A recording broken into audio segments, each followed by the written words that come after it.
Қазақстан-Өзбекстан шекарасы жабылды.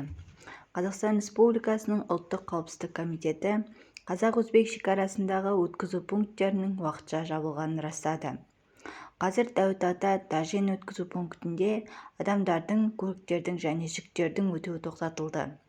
2022 жылғы 1 шілдеден бастап өзбек әріптестерден түскен ақпаратқа сәйкес, ақпараттық жүйенің істен шығуына байланысты Өзбекстан мен Қазақстан арасындағы Дәуіт Ата Тажен өткізу пунктінде адамдарды, көлік құралдары мен жүктерді өткізу уақытша тоқтатылды. Осы ақпарат бойынша Қарақалпақстан Бейнеу бағыты бойынша теміржол қатынасын тоқтату жоспарланып отыр деді.